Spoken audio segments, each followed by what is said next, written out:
Ladies and gentlemen, this is El Cochino, Tom Lawler, and I'd like to welcome you to the podcast that puts the lotion on its own skin, LuchaWorld. Bitchin'. Welcome everyone to LuchaWorld Podcast, episode number 107. This is Fredo Esparza. This week we're just going to talk about the passing of Silver King, and remember a little bit about his life and his career over the years, because he had a very long career in Lucha Libre. But I guess first we should talk about his passing. Silver King died on Saturday, May 11th, after he suffered a heart attack during a match in London. He was having a match with Juventud Guerrera when suddenly they were kind of like, I think he hit a clothesline on Juvi, and he went for a pin, and then like Juvi kicked out. Silver King kind of struggled to get up, and then he kind of like slouched back down, and from that point forward it pretty much was a little it seemed like an eternity what was going on, because you had Juventud and the referee, who was Black Terry, trying to figure out what was going on with Silver King.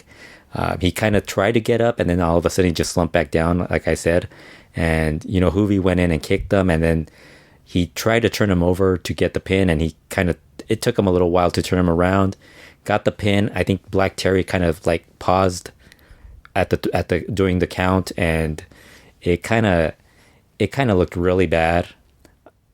That whole closing moments of that match, and then what followed afterwards kind of seemed, like I said, like an eternity for them to get any sort of help for Silver King in the ring. Unfortunately, they weren't able to help him out. I mean, there's some reports that said that he pretty much was dead in the ring by that point, as they had the fans leave. They stopped the show. They asked the fans to leave, and a lot of the fans who were there, a couple of them were talking about how they just saw that it was pretty bad. They saw that he was Silver King was gasping for air, and then suddenly he was unconscious. A few of them said that it was at least 3 or 4 minutes where he was just unconscious before somebody actually showed up to like help him out. There have been some reports that they didn't have a doctor for that show, or paramedics. That happens a lot on independent shows, so I think that's I don't know if it, honestly, I think a lot of people immediately started talking about, oh, they're going to get in a lot of trouble. I think that was the first reaction of a lot of people, privately, and a few publicly. But honestly, I mean, I think wrestling deaths, we've seen it in the past. Wrestlers have died in the ring. Wrestlers have died, in some very questionable circumstances. And usually what happens is the mainstream media, talks about it for one day and then forgets about it. And then the fans, honestly, a lot of the fans, wrestlers, people involved in the business, they kind of forget by the time this, within a week, they're pretty much already, or less than a week, they're already done moving on to the next thing. And I kind of feel that this is probably going to end up, what's going to end up happening with this as well. As I said, it happened in London also. The show was actually being live streamed on El Hijo del Santo's Facebook account. So I think that footage, that show might still be on his account. I know a lot of people started like getting that match, clipping it and putting it onto all these social media accounts, YouTube, Instagram, Twitter, Facebook, everywhere. Not just fans, but the media, people who love to make money off of this stuff like this, and I don't know, some people just don't really care about they have a completely different view of this sort of situation. They'll give you the excuse of it being news. There's already been some talk about what happened afterwards. A lot of people have been blaming, everyone from Juventud Guerrera to the referee Black Terry, to the promoters, the Lucha Libre London, the Lucha Libre World Promotion, El Hijo del Santo, Cassandro. Everybody's getting a little bit of blame out of this. Hijo del Santo was interviewed by Medio Tiempo, and he kind of said that they tried their best to help him out, that they did the proper procedures to help him out, and they were just unable to revive him. And he talked about how at no point during that time did anybody leave his side, Silver King's side.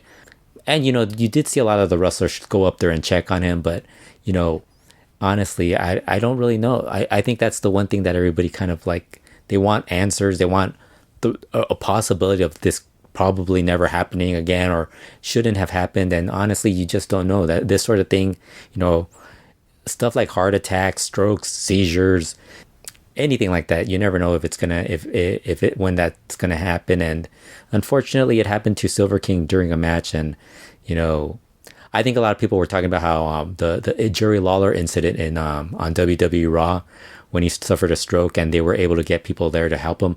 I mean, you can't really compare WWE, which has it's a company with a lot of people involved, a lot of employees, a lot of, they have a lot of people there that are there to help, to an indie promotion. Honestly, it's not. I think that was always one of my concerns when I thought about promoting. I always thought, what if somebody, nothing this drastic, but more like, what if somebody breaks a leg or breaks an arm? What would I do? And I always thought, I would be so petrified. I don't know. And plus the insurance and all that. I just thought, it's not really, the amount of money that you make running indie wrestling shows, it wouldn't have been worth the risk, the possible risk of something like this happening.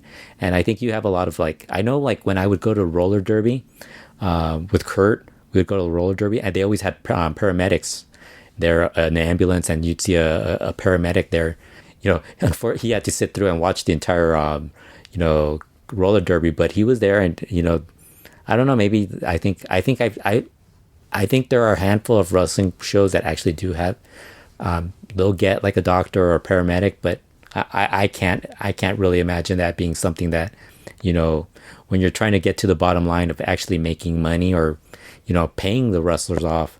I don't know if that's even possible if you're going to pay a doctor and all that, and, and having the proper insurance and stuff like that. That's going to be another thing if they have insurance for this sort of thing, because I think it's going to be I think there's the possibility that it could be a messy situation, but at the same time, like I said, wrestling for whatever reason, something tragic happens within a week, it pretty much gets forgotten. Look at the whole Paraguayo Jr. thing when he passed away in the ring, when he had that situation in the ring, and a lot of people pretty much said he was dead before he arrived to the hospital, and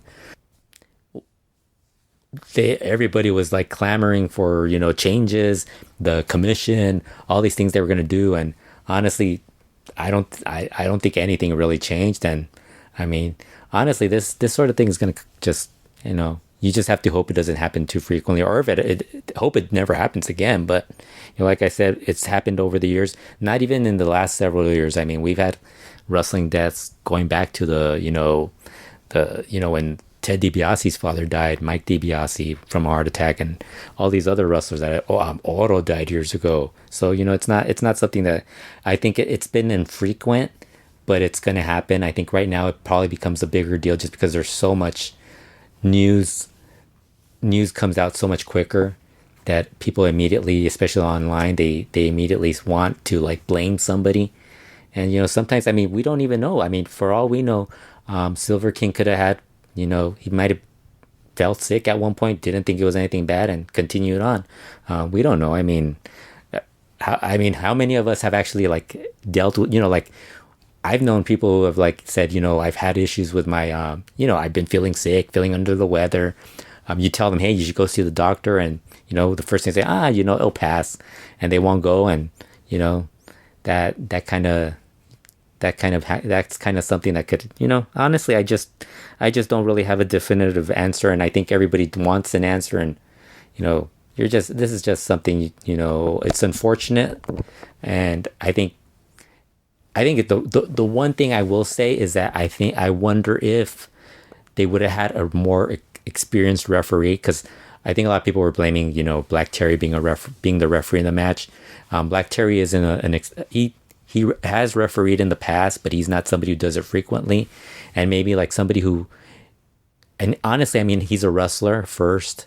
I'm sure he was probably thinking more as a wrestler and probably didn't think it was anything as bad as it turned out to be. maybe if it was just a regular referee who just noticed it and was already accustomed to like having, injuries happen during a match, maybe he would have done something a little bit quicker. We don't know. I mean, I know a lot, I could see both sides, people blaming people, and at the same time, some people kind of just saying it's part of the risk of being in pro wrestling. You always get that there's so many phrases that luchadors use, like, you climb into the ring, but to wrestle, but you sometimes don't know how you're going to come, get down from the ring. You also have the one about dying in the line, which is the one I really like. Nero Casas tells me that whenever I interview him, it's always, or talk to him, that's like one of the first things he tells me. And it's like, you just think, man, I would not imagine that would not be my phrase when it comes to my career. I mean, first thing you want to do is like spend, you got to think about your family and stuff like that. So, but they don't say it because of that. It's more just a phrase that they say. It's just something that they've grown accustomed to say, and it isn't something where like, oh yeah, we hope this happens or whatever, or it's going to happen, or they're predicting it. It's more just, it's part of their job, really. I mean, you never know. And, sometimes you see guys who have freak accidents, like, I mean, breaking their leg, climbing into the ring, or stuff like that. You just never know. And it's unfortunate. And this was something that I mean, honestly, you don't really know if this could have been, like I said, it could have been, I don't know exactly how preventable this could have been. I think he probably could have gotten a little bit, they could have assisted him a little quicker, especially if you watch the video. I think that's something that a lot of people have been questioning, because it really took them a little bit longer than it should have. I've seen guys who land on their heads on indie shows, and like within, not only is the referee and his opponent checking on him, but you have a lot of you have people like the promoter showing up for checking him, and whoever's there that's available that can help, they're there right away checking on the wrestler. But this kind of seemed like the reaction time was a little slower. I think that's the only thing my only complaint about the entire situation, how it was handled. But Silver King had an amazing career. Cesar Gonzalez, I was telling Kurt Brown, like right after this happened, how much I dislike writing obituaries for wrestlers, just because I know, people, that's something that people enjoy reading, because that's the one time, I actually like write about an entire career of a wrestler, or anyone who does that has the time to write about the entire career of a wrestler. Meltzer's does that all the time as well. But at the same time, it's like you're writing it at a time when the guy's, someone dies. So there's a bit of a sadness and, gloominess to it that probably affects me a little more than anything. Just writing it is a little bit difficult. But overall, I thought Silver King overall had an amazing career. He started back in November 1985, as El Invasor, but he only lasted briefly under that name, I believe. He immediately got his name changed by Gran Marcus, who trained him. For those who don't know, Silver King is actually also the son of a legendary wrestler, Dr. Wagner, and the younger brother of Dr. Wagner Jr.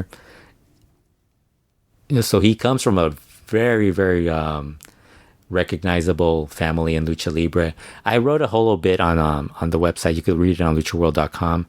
But he actually, his father and also Gran Marcus had an involvement in his training. Gran Marcus actually gave him the name Silver King. I thought I actually was wondering how he got the name, and I was expecting like this long story about how he, they took months of deciding the name and everything, but it turned out one day it was a name Gran Marcus, I guess, must have had in the back of his head. And when a wrestler no-showed,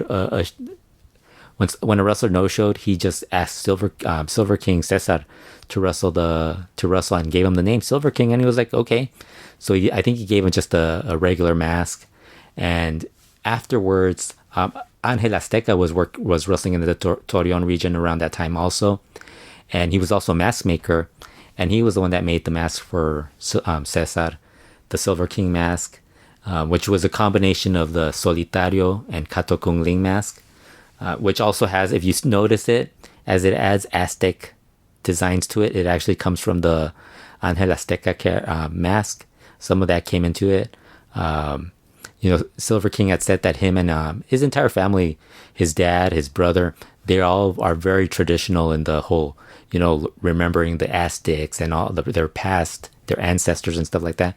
So they've always liked to add elements of the Aztecs and stuff like, stuff that, represents Mexico.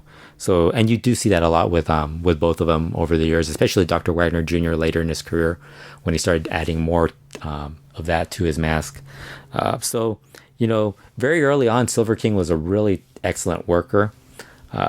I think a lot of people, most fans probably remember him from his time in WCW, and that's really where a lot of us first heard of him or even saw him. And he was already really, even before that, he had such a great career. But one of the things you notice is that he's a smallish, luchador. A lot of people were saying like he's a heavyweight, I don't think he was that tall. But he was very built, stocky build. And the other thing, he was really like athletic for a guy his size. I think he was more of that look, kind of like what the Brazos were like before they gained a lot of weight, where they were just really big boned, big guys who could just like move around, do cartwheels, do a lot of athletic stuff. Do dives and stuff like that. And that's pretty much what Silver King was like, even at a young age. Very highly thought of by the UWA promotion. Francisco Flores was a big fan of his work, and that they really started pushing him, and they got him into a feud with El Hijo del Santo. What I found really interesting was that he actually worked before the big mask match. He actually went on a tour of All Japan Pro Wrestling as Dr. Wagner. I don't even think it was Dr. Wagner Jr. It might have just been Dr. Wagner. And he worked under that character for a month. And, it's kind of something that a lot of people kind of forget. I don't even know if there's footage of him working in 1987 in All Japan. That'd be something worth looking for. Maybe that should be in our holy grail of lucha to look for.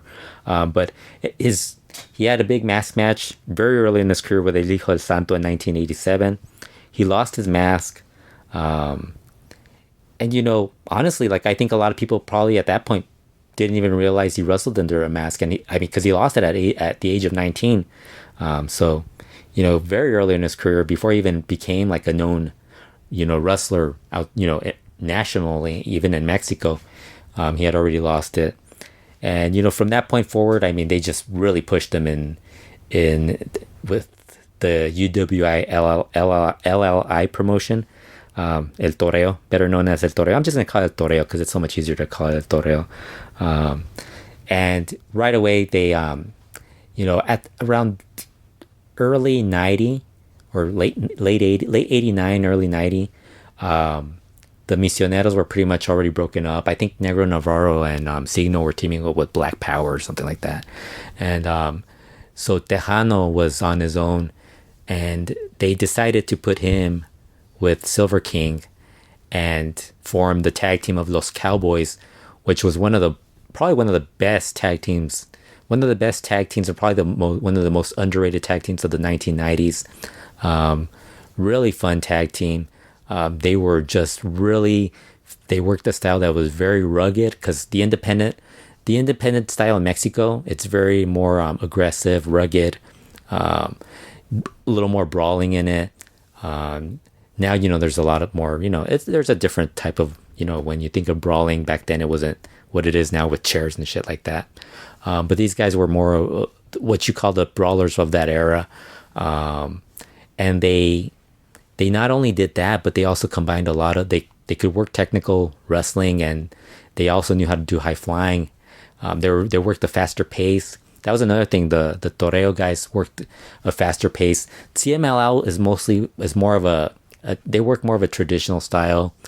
It's a little slower, and if you look at CMLL over the years, even in the last 20 years, you kind of notice like there's a couple of breaks in between where suddenly they're working a faster style, like when Sombra was there, Máscara Dorada, Místico. During the Místico era, it was a faster style. It was a far faster style. But then, then all of a sudden you still see some of the guys, like a lot of their students. If you look at the guys who come out of CMLL or the guys who were there before the Místico era, they kind of want to stick to the same old style. So you see a lot of guys who aren't as exciting. You might even say they're a little boring, but just because it's a completely more a slower pace to their work, it's a traditional style that they use. You could tell right away, like if you look at the young guys who came up, like Audaz, Templario, and then you look at like Atlantis Junior, some of the guys who are basically trained in CML, you kind of see that their style is a little bit like if you look at like the Atlantis Junior and some of the guys who came in through CML school, or through guys who were trained in CMLL, you kind of get a slower style or a more traditional style. So you don't really get a lot of the high flying or the spectacular stuff. They're still able to do some. They started learning that stuff later on in their careers. But then, like if you look at Templario and Adaz, they were trained like not just in Arena Mexico school, but they were trained like by somebody outside of it. Templario by Ultimo Guerrero and the guys from who work a little bit more of the Laguneros are a lot different the way they work compared to what the CMLL guys do, like the traditional guys. Like if you look at like I said, if you look at, you can just see the difference. If you watch the undercard matches, just watch how boring some of the undercard guys are, and you'll figure out who I'm referring to, like the guys who kind of stick to the traditional style. But like Cowboys worked a really rugged, fast-paced style. They were nicknamed Los Efectivos because every move they did, they made sure that it came across as being very effective in what it was going to produce or what it was going to do.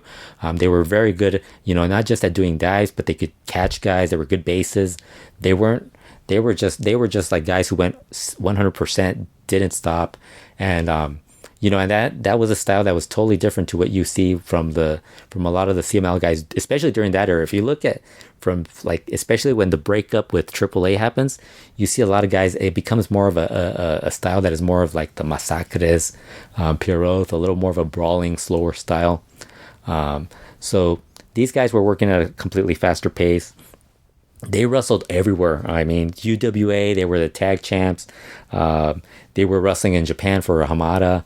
Then they even worked in WCW. They had one match. They were called the Silver Kings, and they worked against the Fabulous Freebirds in I think it was the NWA World Tag Team Tournament. Imagine that. They actually brought in like WCW. This is early 90s WCW. This just tells you how different it got later on, because later on, at least WCW had the common sense to bring guys in more frequently, but they brought in these guys and they only had them work one match, and that was it. Never brought them back again. And these guys were freaking awesome. They were working with like tag teams like the Can-Am Express, the Headhunters.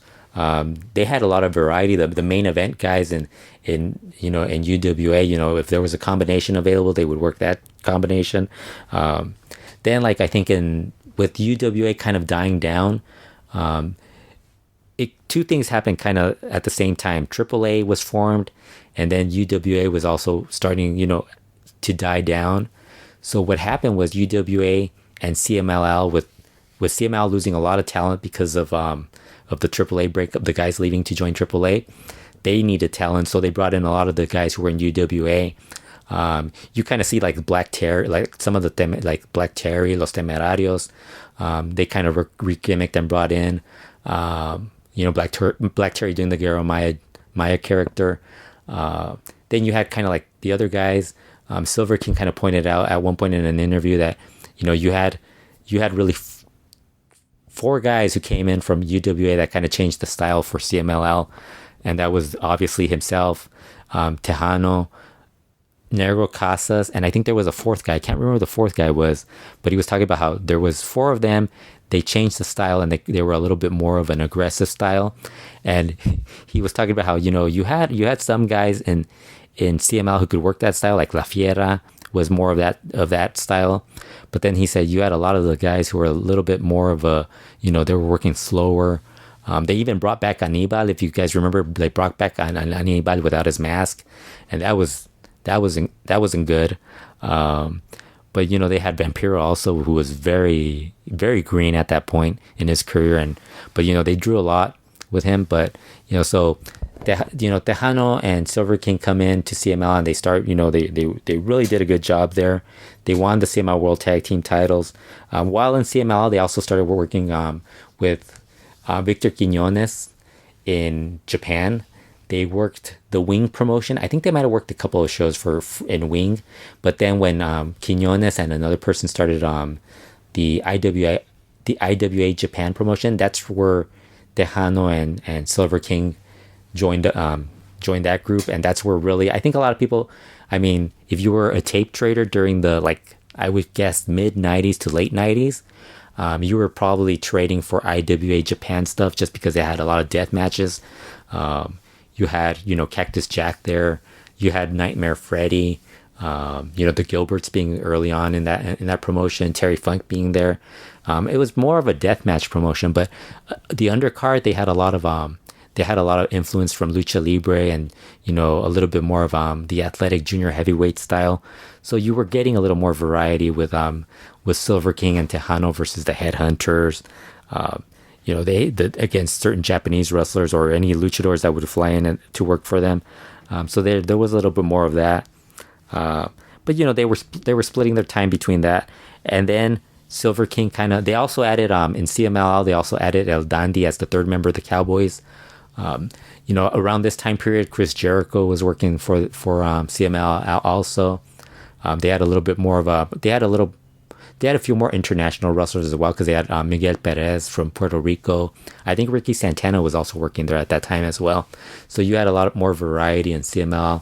That was the one thing that happened when AAA took so much of the talent. AAA kind of went more with the entertainment, the flashier characters.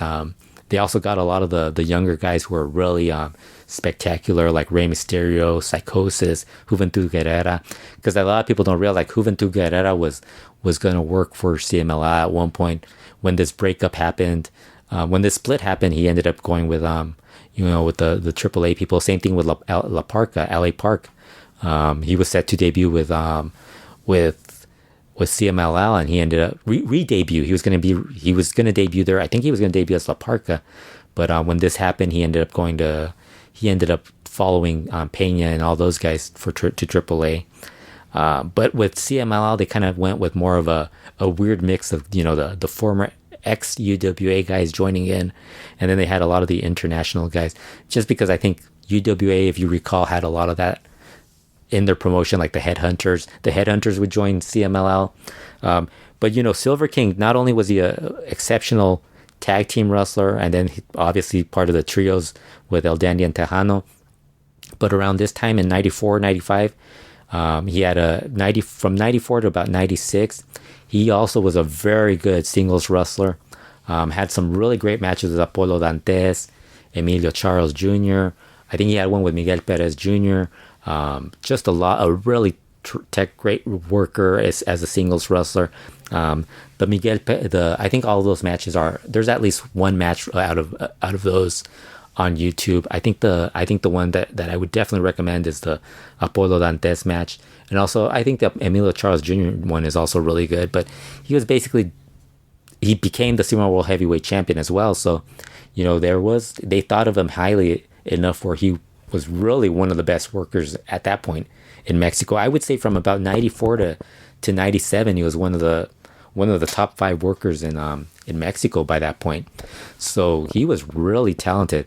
And unfortunately, as all things happen, WCW came calling, and they paid him well. I think that's the one thing everybody will have to agree with. CMLL paid well, and he ended up jumping with a lot of other guys from not just AAA but CMLL, independent promotion. They all joined WCW, and I think he spent about 4 or 5 years in WCW, where he was basically more of more, I guess you would call him a jobber, but he was an undercard wrestler, enhancement talent, or whatever you want to call him.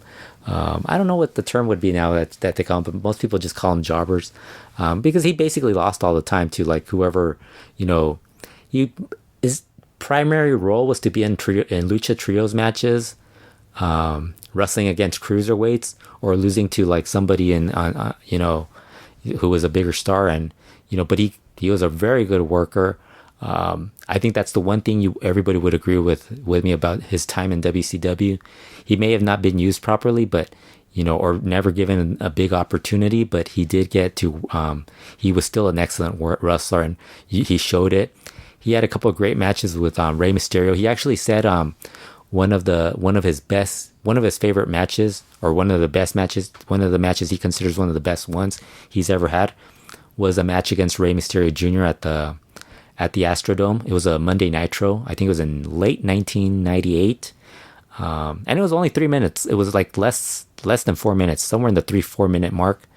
But he said it was just an amazing match. And of course, I'm sure it was, because Rey Mysterio at that time was really when he was at his peak. Just, honestly, Rey Mysterio is still, he's one of those guys who defies, he's still really good right now. But he called that one of his best matches. So he was there for a few years. Like I said, mostly did what all the other luchadors did. Had, trios matches, jobbed. He did get one opportunity. He got to join the LWO. But honestly, when Eddie Guerrero formed the LWO, but really it was, he was just one of many Mexicans in that group. And once Eddie left, and that group kind of just died out. Then they kind of tried to put him in. I'm trying to remember if he was actually with Sonny Ono at one point, but I don't think he was. He might have been, because Sonny Ono used to manage like Psychosis and La Parca, and when he wasn't managing Ultimo Dragon or Yuji Nagata, they'd give him at like one luchador or two luchadors. I don't remember if he was with them at one point. But then, like towards the end of his run in WCW, right about a few months before he was let go, he was managed. They teamed them up with El Dandy and had Stacy Keibler manage them as Los Fabulosos. And I thought that would have been a fun tag team, but like all things WCW, it pretty much went nowhere. Got forgotten rather quickly, and at that point he moved on. Then I think the amazing thing is, like, people don't realize, I think, what was that, like 2000? That would mean he was about 31, 32 years old at that point. So you're talking about somebody, think about that. WWE guys get signed at that age now, and like he's getting released by WCW. So you got to figure, what's he going to do next? Well, he goes back, and he actually ends up rejoining CMLL in 2001. But before that, he actually wrestled a tour with New Japan Pro Wrestling, because at that point, in 2001, by that point, Dr. Wagner Jr. had actually become a star in Japan as a junior heavyweight. I think Dr. Wagner Jr. started wrestling in New Japan around 96, 97, and he really kind of caught on rather quickly, and he became a star there for the junior heavyweight division. So then they brought in Silver King, and they were really they tag teamed a bit. I think they wrestled a couple of times, because New Japan had just started a junior heavyweight, a junior tag title, so they had them be a tag team. So they actually were there working that for a bit, and I think he was in that Best of the Super Juniors that year, and then upon returning to CMLL, and also his second apparent run in New Japan later that year, he was re-gimmicked as Black Tiger, the third version of the Black Tiger. As you recall, the first one being Rollerball Rocco, followed by Eddie Guerrero. They wanted to bring back the character, so they brought it back with Silver King. And Black Tiger would become a character, not just in New Japan, but also in CMLL. And in CMLL, what they did was they made it seem like he did not speak any Spanish. He claimed to be from Japan. did not speak. So he would do interview. They would want to interview him, so he'd pretend that he didn't understand Spanish. He only spoke Japanese. I think he spoke English, which was also was hilarious. But they did that for a bit, and he actually feuded with Dr. Wagner Jr. in CMLL because he was Black Tiger was brought in as a technical. So they even had a feud where they had a skit. It should be on if it's not on YouTube, it's on Twitter and all these other places where they had when they were feuding. Dr. Wagner Jr. was trying to point out that he wasn't afraid of any cats. So they do this skit where Dr. Wagner Jr. has a cat and he just tosses them out a window. The cat was not harmed, but it was part of the whole.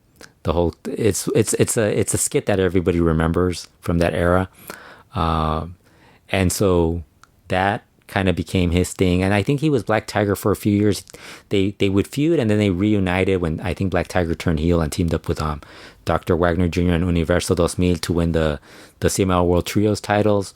Wagner and Black Tiger would team up in Japan, and they actually they had Black Tiger team up join Masahiro Chono's Team 2000, and he actually got to team up with the previous Black Tiger, Eddie Guerrero, when Eddie Guerrero was in between having been fired from WWE, I think, at that point, and working independent shows, and before he got rehired again by WWE. So that was, and that's one of those sad stories because there's another person that died from heart failure. It's one of those. That's one of the sad things about remembering lucha or pro wrestling is that you go through all these names and you're like, oh, that guy's dead, this guy's dead, that guy's dead. It's one of those, yeah. And it's not even like it's not even that they're old. It's like they died at a young age. I think Eddie died at 40, I think, and Black Tiger just died at the age of 51. So I mean, Silver King. Yeah. So he did that. So then he was Black Tiger all the way up to 2005. I think his last tour for New Japan might have been like in 2002, 2003.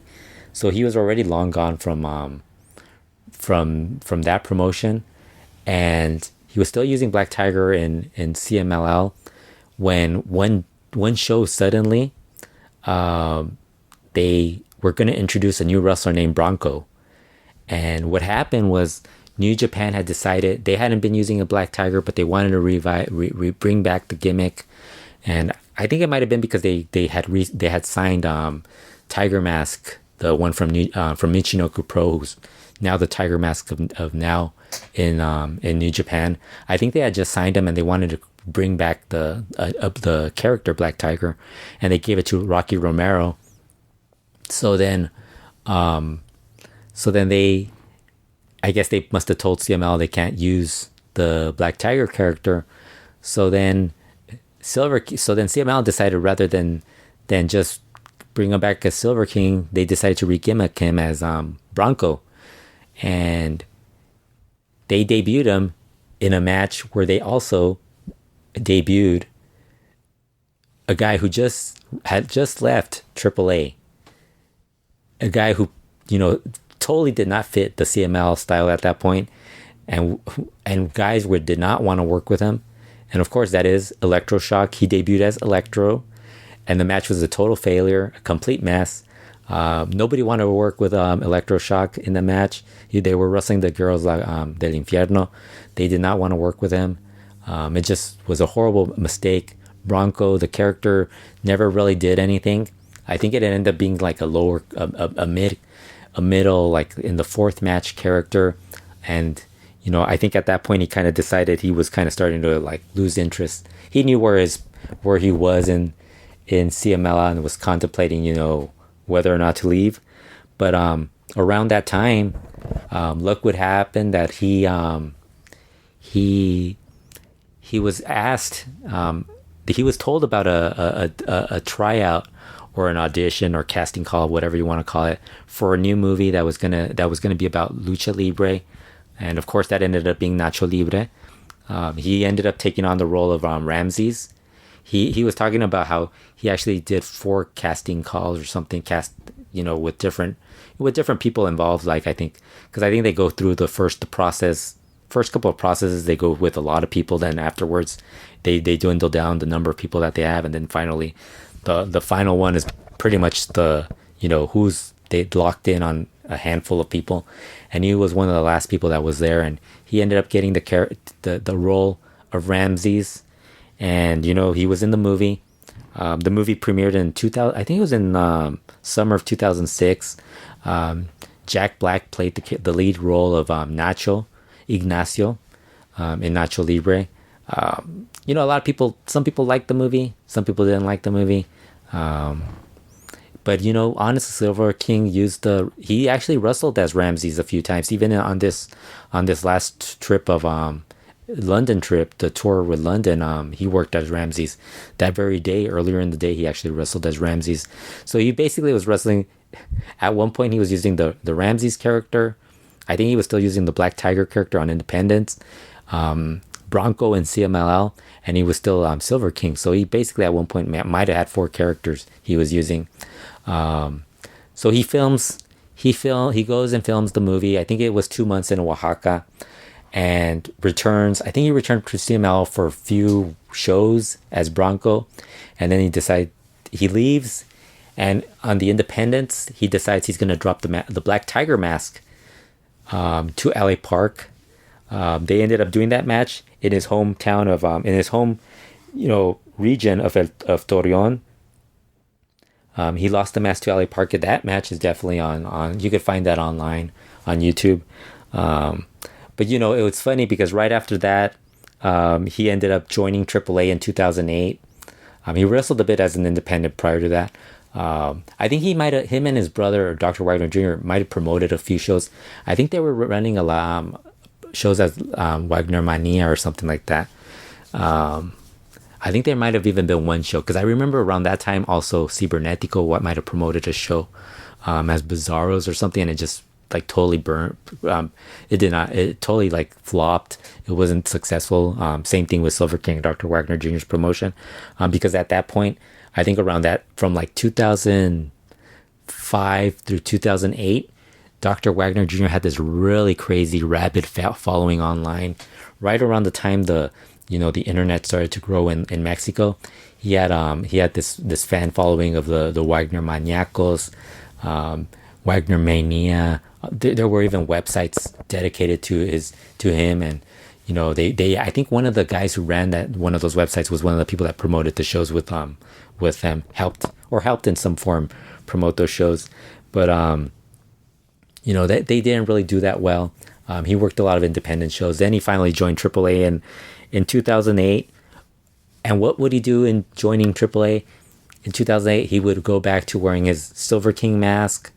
And he had I think he was in AAA from 2008 to about 2014, because there's a lot of wrestlers that were in AAA during that early, the later years, that talk about how he helped them help train them and all this stuff. So he was there for a while, for an extended period of time. And I mean, really, the only thing was, I think that was kind of I think by that point he was kind of already showing his age in the ring. And honestly, it's AAA. A lot of the stuff that run of AAA basically consisted of, La Legión Extranjera being formed, La Legión Extranjera breaking up, a new Legión Extranjera being formed, then a bunch of other factions being formed, and then all these other factions being formed, joining forces in a new Legión Extranjera, only it wouldn't be called Legión Extranjera, it was called La Sociedad. They just kept going on and on and on with the same faction groups nonstop. It's kind of one of the most difficult things. It wasn't difficult to keep up, just because you already knew that was what was going on in AAA. But then you also had Silver King also going back and forth feuding with his brother, Dr. Wagner Jr. He'd sometimes feud with him, sometimes he would team with him. There was one Triple Mania where he almost cost him, where the storyline was that he was going to turn on him and attempt to cost Dr. Wagner Jr. his mask. It was the one where Dr. Wagner Jr. ended up winning and won Mascarena 2000 Jr.'s mask. it just on and off. I think he teamed up briefly with Ultimo Gladiador, won the AAA World Tag Team titles. Later on, he actually had to change his name from Silver Kings to Silver Kane because AAA was on the outs with whoever was the commissioner at that point in Mexico City. So they made a big deal about him wrestling again with his mask after he had lost his mask to El Hijo del Santo several decades ago. A lot of people didn't even unless you really were a diehard fan, odds are you wouldn't have even known. But I understand why they would do it. But then finally they kind of it kind of just went back and forth. Like I said, AAA at that point, Silver King pretty much feuding with his brother, joining a new faction, leaving that faction, starting a new faction. So he ended up leaving AAA in 2014. And, I think it was summer 2014. And, by that point, he was mainly just working independence. He actually went back to promoting in his home area of Torreon. Not a lot. I don't think it was a lot of shows, just a couple of shows every so often. Mostly his brother would headline. He and his brother would headline. He'd work shows. I think he worked a couple of the IWRG shows, MDA, any of the bigger known independent promotions. He would usually pop up for one of those shows, but he wasn't doing as much as he was in the past, and working the London shows with Hijo del Santo. Hijo del Santo actually thought highly of Silver King to the point where he actually had Silver King work with his son when his son first started out. Although Santo Jr., I don't even know if he's still nobody even knows if he's still around wrestling, just because you don't really hear his name that often. But he thought highly of Silver King. After his passing, so many wrestlers talked about what a nice guy he was and how much he tried to help them out during when they were there, when they would travel to Mexico, or even when he was in WCW. So many guys. Eric Bischoff talked to sent his condolences. Jack Black, Chris Jericho, William Regal, so many people. A lot of the luchadors from CMLL, AAA, the independents. A lot of the guys were very we're sending condolences. He had a really great career. He died way too young. 51 is way too young to die. Unfortunately, I think that's, once that's sort of the age where you have to really take care of yourself, go to the doctor, get your heart checked, whatever you can to survive or, stick around a little longer. I don't know if Silver King, I know he had one son that was in wrestling. He had other wrestlers that used, some of his trainees would wrestle under the Silver King name, but I think his son is the one that definitely wrestles under the name now. There might be others, I don't know, but it's one of those things. It's unfortunate that a lot of wrestlers don't really take care of their names properly. We saw with the Dinamitas, to the point where the junior the new Dinamitas pretty much decided they didn't want to use their family names. They're starting their own character, their careers with these new names of Sansón, Cuatrero, Forastero. You kind of wish these guys would take care of their names a little better, but making money is part of the it's part of the that's the point of the being in business. But I do think it's pretty. I kind of wish that this was something that. I kind of wish this was a podcast that we could have just been talking about his career and not talking about the tragedy of his death or anything like that. Because, I know when I do the Lucha Classica podcast, we talk about the guys' careers, and it's I think there's a big difference when you're talking about somebody who's living or somebody who has passed away, over several years, where you're basically just reminiscing about his career, compared to what it is now, where you have to talk about somebody right after they passed away, and it's a little bit tougher. That's about it for this week's podcast. I was going to talk about a few other things, but I think it's better that I talk about that at a later time. If this podcast seems like it got posted a little sooner, it isn't. It actually, it maybe it is, But the one I did previously, we did in Las Vegas, and that was actually like, I think I posted it a week after I had done it. So really it was there. It's more of a 2 weeks in between podcasts, although I did post it a week earlier. So listen to the previous podcast if you want to just hear about the latest Lucha Libre news. The next podcast will be about I think I'll get back to some of the news. But like I said, I think this I just want to do a podcast remembering Silver King, and because so many people kind of like, we're probably going to be thinking about what happened, the tragedy that happened, but it's important to remember the guys, during the good times when they were wrestling, and that's, I hope everybody enjoyed this podcast, and because that's really what I want to do, is just have people remember the good times, and not focus so much on on his passing. Just remember him, basically. So that's about it for this week. We'll be back again soon. And like I said, more Lucha Libre news. Hopefully there's nothing. And it's weird because the previous, while I was in Vegas, I was thinking, I haven't written a bit. I hadn't done anything like that in a few months. So I was like, this is pretty, it's a pretty calm time. And then this happens, and it's like, it was pretty rough. But like I said, I think the most important thing is just to remember the wrestler. I mean, and wish the family, speedy recovery, and send them your condolences during this difficult time, because this is always very difficult for a family. And hopefully, if there is an afterlife, I hope Silver King is back reminiscing and hanging out with Texano and all those guys. So this has been the LuchaWorld Podcast. We'll be back again soon.